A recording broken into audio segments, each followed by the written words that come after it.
Relax. Enjoy the experience.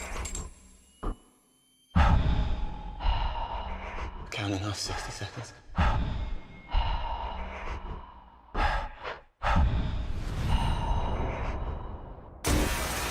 Get her out.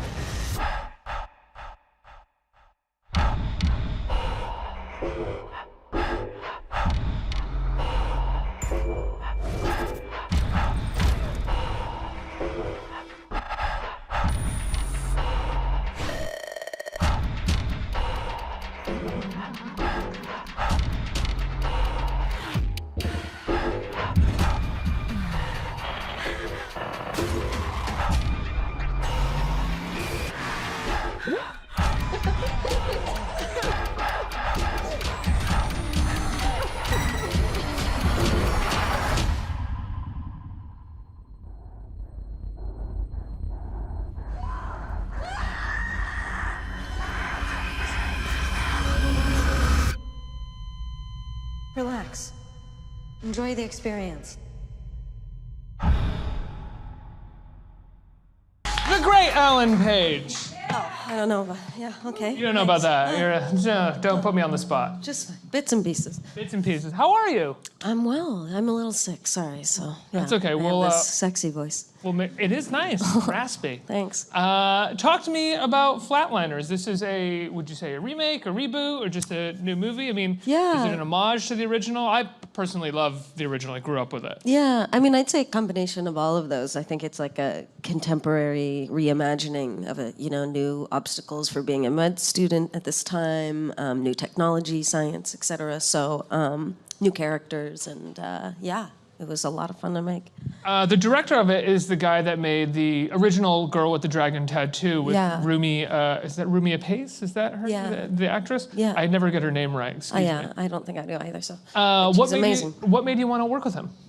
Well, I loved that film, and I love how he shoots. I love his cinematographer, and he's just a wonderful guy. Full of energy, and yeah, it was just a really great person to work with. And we talked about the film, and I loved how he was approaching it, and yeah. How would you say he was approaching it? Like when you had that conversation with him, what was his approach that made you vested interest in it?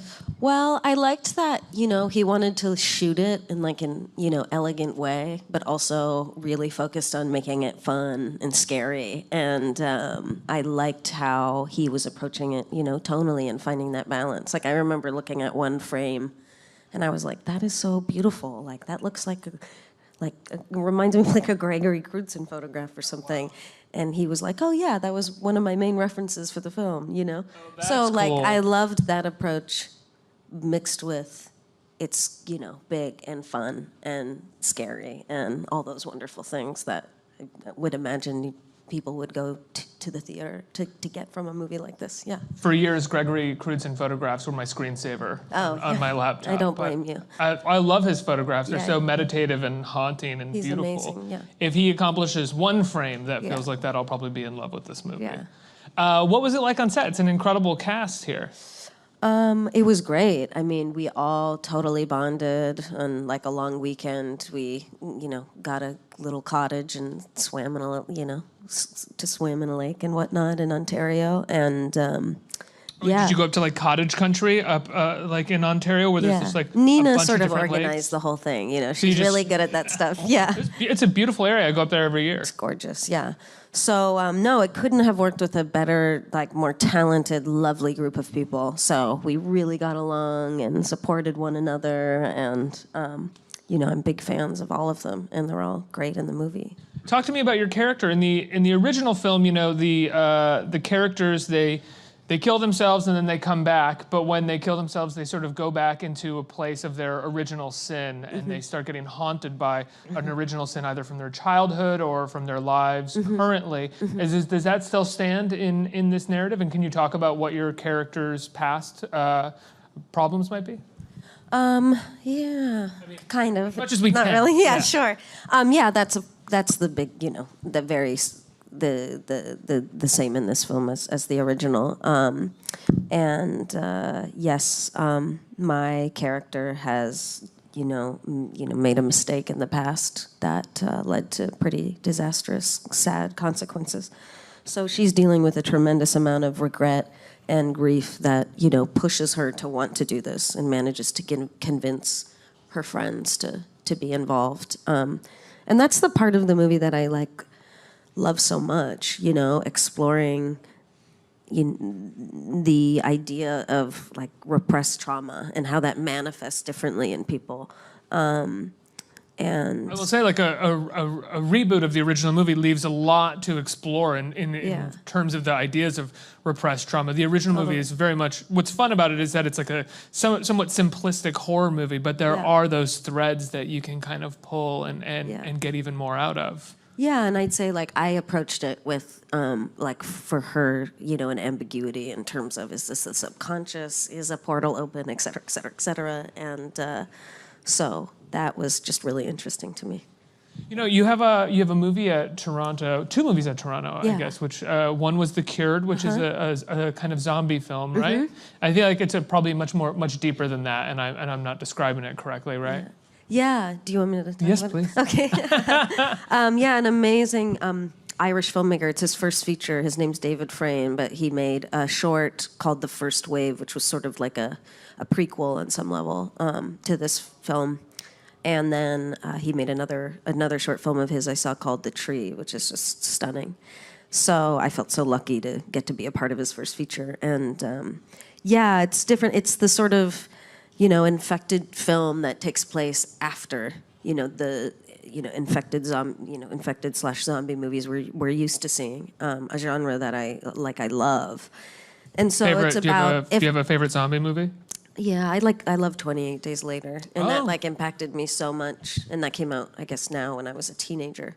And I remember it being one of the first feature films shot on digital, and it was just I found it really compelling and inspiring, and it's what introduced us to Cillian Murphy. So I love Cillian; he's such a good actor.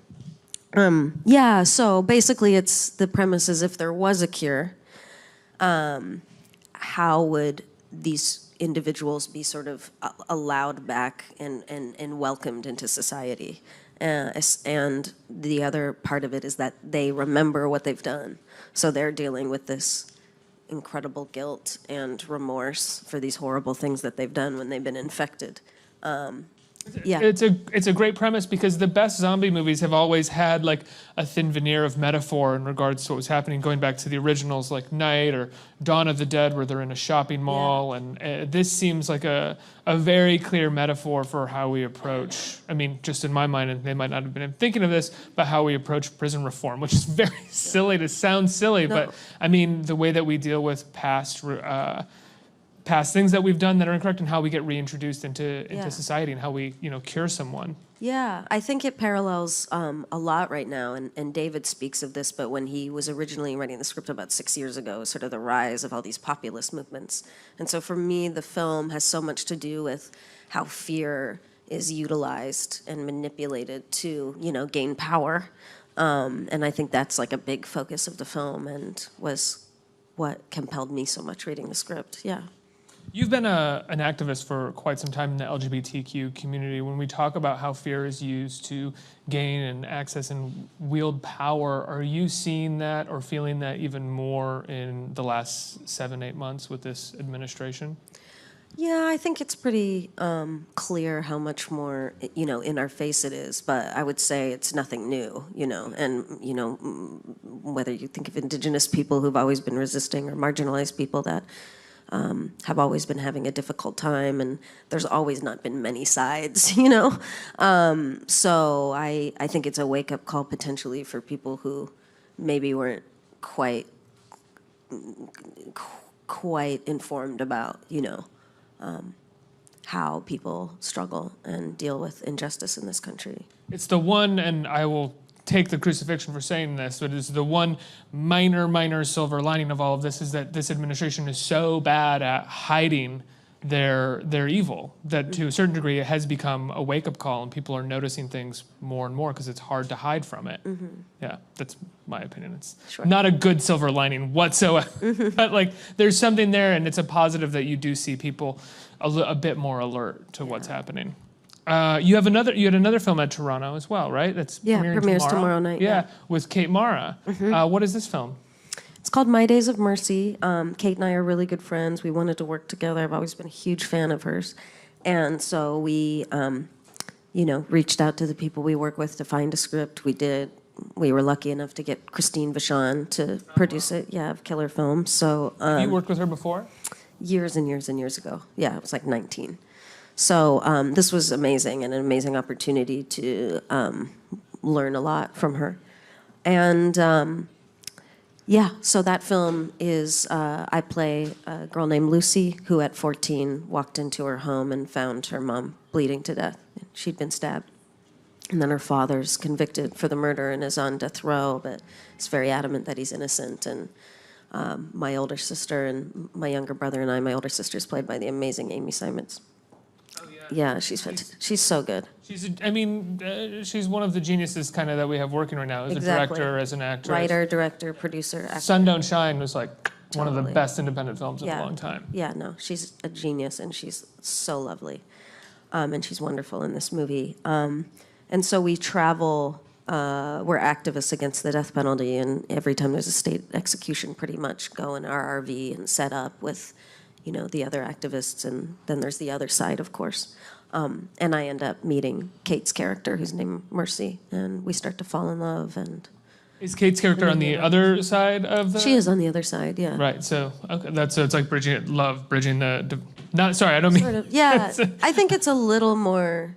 There's a sort of added complexity in terms of how they're introduced to the activism, and is it something that they're actually engaged in, or is it something that their environment and their family potentially is forcing upon them.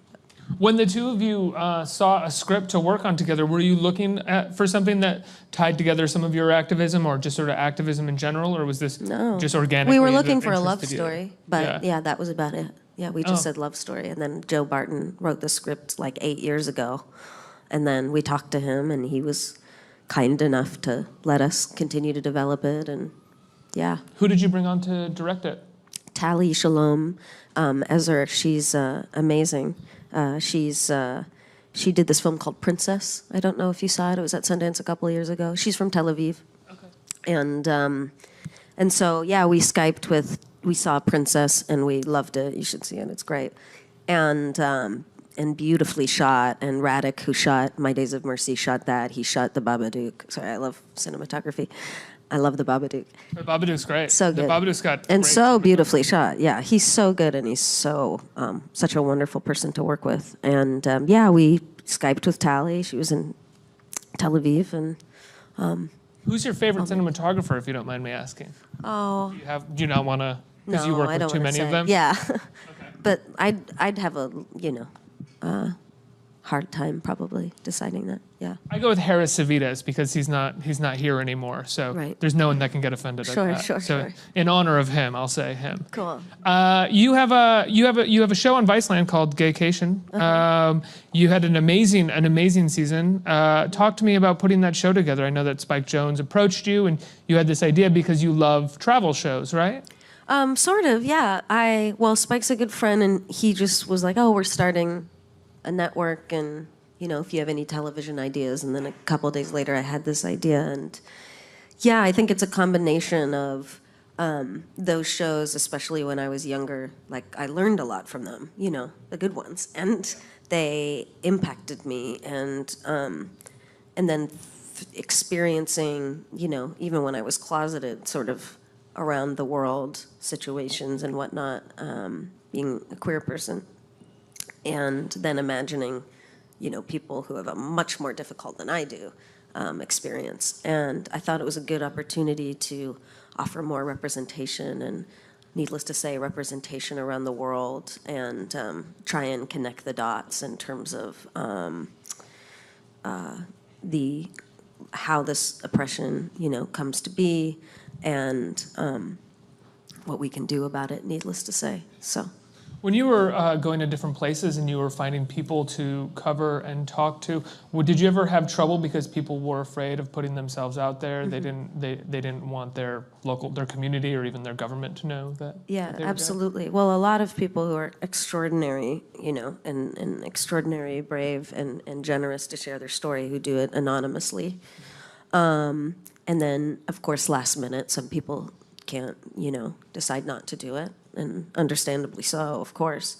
So yeah, it's really risky for people, and I'm so grateful, and I think, you know, other people who like the show are, because that's the show, you know. I'm just there to like listen, and so I hope that people do feel that that's what really drives our show, are all these extraordinary people sharing their activism, or, you know, just their individual stories and dreams. Was there a specific place that you went that affected you the most, that really changed your perspective, or maybe didn't change your perspective, but just sort of emotionally affected you the most? I mean, they all did, you know, in so many different ways, you know, including in the United States, of course. So I think that'd be too difficult to answer, because they all, of course, you have, you know, you can't not be devastated and, well, inspired at the same time. But no, they all had stuff that was really difficult. Yeah. Let's get some questions from the audience. Right here. Hi. I was just wondering if you prepare any differently from genre to genre of film? Great question. Like in terms of preparing before or acting? Yeah. When you're trying to, you know... Get in the moment. Yeah, exactly. Yeah, I think sometimes my preparation's actually really counterintuitive. For example, like the film I did with Kate Mara obviously is, you know, I think it's beautiful and hopeful, but it's a heavier film. And oddly, in the morning, I would dance in my trailer like a nut. And that I find like really just opens me up and makes me feel really, really present, if that makes sense. So that's like a weird thing. And then, and I always have music for each character, of course. But horror, this was really kind of my first experience, and a part of the reason why I wanted to do the film for that challenge is, to me, it starts very physically, you know, about almost creating an anxiety attack in your body, and then like leading from there, which was fun. Yeah. Are you a horror Hard movie? to keep up for like a 12-hour day, but fun. How long was the shoot? Oh, that's okay. Delightful. How You long? moved the mic. It was okay. How long was the shoot? I guess it was. I'm like losing track. You've always been really amazing, I think, at maintaining a physical presence on screen. I mean, in terms of, like you said, a panic attack. Your first movie that everyone knows you for was Hard Candy. Was you were young, and it was an incredibly physical role for a kid to take on. Did it feel natural for you doing Flatliners, or was it something that you were actually kind of nervous about doing? No, it felt natural and fun, and I love a challenge, and I really like doing stunts, and I love when movies are physical. I think because when I was a kid, I played soccer. I played a lot of sports and whatnot. So I love when there's a physical element to movies, and the horror element I really enjoyed. You know, it's challenging to make yourself feel the most scared you'd ever be without anything actually being there. Right. Yeah. A crew of a bunch of people, and it's Yeah. just a camera right here. Yeah. Did you have to do some big screams? There's some screaming, yeah. You hear it at the end of the trailer, yeah. That's me screaming, yeah. How many takes, when you have to do a scene like that, like a big screen, how many takes do you remember having to do? Did you just have like a cup of tea, like green tea next to you, like scream, drink it, scream? I mean, a lot. Like the part, like you see it in the trailer, so I'm not giving anything away. Like when I get dragged down the hall and all that, I mean, it's a lot. But you do, you know, it does affect your voice, of course. Yeah. Let's get another question. Right here. Hello. Hello. Since you have experienced celebrity status, knowing that people listen to what you say, visibility, high esteem, if you had to give encouragement to some of your silent colleagues as to what enabled you to first make a very public statement about a personal matter that you could have kept private, in today's political environment particularly, what do you say to your friends and colleagues as to why they should speak up when we need it? I mean, I guess for me, it does just feel like a responsibility on some level, and it also just feels like organic, you know? I don't know why you wouldn't want to be mindful of the situations that people are facing that don't have the privileges that I have and who struggle and suffer so much injustice and deal with a whole, you know, and so many systemic issues that lead to that. And so I feel, you know, extremely grateful for what I have, and I want to use the platform and generate work and do what I can. And I'd hope other people feel that way too. So, yeah. Thank you. Can I say something? I love the color of your shirt. Thanks so much. I know that's a ridiculous thing to say after that, but I was looking at it and I was like, God damn it, I love that color. Social justice, great color. I swear I'm not that shallow, guys. I'm teasing. One more question. Hey, Ellen. Hey. I know that you produced some films and you got to be a part of a lot of great movies with some great filmmakers. I was wondering if you ever had the chance, if you want to maybe be involved with a project like maybe as a director or maybe write a screenplay. Yeah. I need to definitely become a better writer, I must say. But no, directing, I probably more than writing think about a lot, and I'm thinking about more and more now, but it also like scares the shit out of me. So What about it scares you? I guess particularly now that I'm involved with producing and like you really experience the, you know, the extent of whether it's pre-production, and I think like, you know, you have all these people coming who represent their department, you know, and they're thinking about their department, and that's what they're thinking about, and you have to be the one that like sort of looks at the whole, and I think it's hard, you know, it's not easy to, and you have to live with the story for a long time, and you know, I mean, I feel fortunate, especially getting to produce and making Gaycation, that I've experienced. So I'm more involved. I'm so sorry. I'm sick, so my brain. I'm more involved in post and the edit and how to piece narrative together. And I've gotten to learn so much in the last few years. But you're also a part of, when you produce a movie, something that is extremely hard for directors as well, which is sort of the financing and making sure that all of this stuff stays together and keeps going, and producers have a say sometimes over a director, have creative input that might affect a director. So directors, I think, I mean, as a producer, you see them dealing with every department, but also with the people that are kind of in charge of them too. Sure. It's an insane That's job. why you got to work with the right people. You know? There it is, yeah. And when you work with someone like Christine Vachon, who got it financed so quickly, and we made it for a little, and she just is such a supporter of the filmmaker.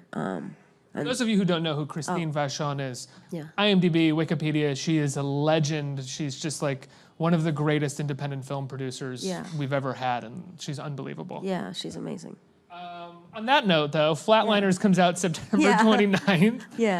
Ellen, and how can people see your other two films that are premiering at Toronto? I know one just got picked up by IFC, right? Yeah, The Cured got picked up by IFC. I think they said it's coming out in the spring, but don't quote me on that, even though that's clearly just a quote I made. Do you make a quote? I don't know. And then Mercy, well, we have to, we'll wait and see, or My Days of Mercy, see what happens with that. I'm not sure yet. But in a couple weeks, people can see Flatliners in theaters yes, they everywhere. can. Go see it. It's fun. It's scary. You know. And you're going to get to see her scream a lot. You're going to see me scream a lot. I get dragged around. She gets dragged. Come on. She dies. She comes back to life. Great cast. She gets haunted. Do it. Go see it. Ellen Page, everybody.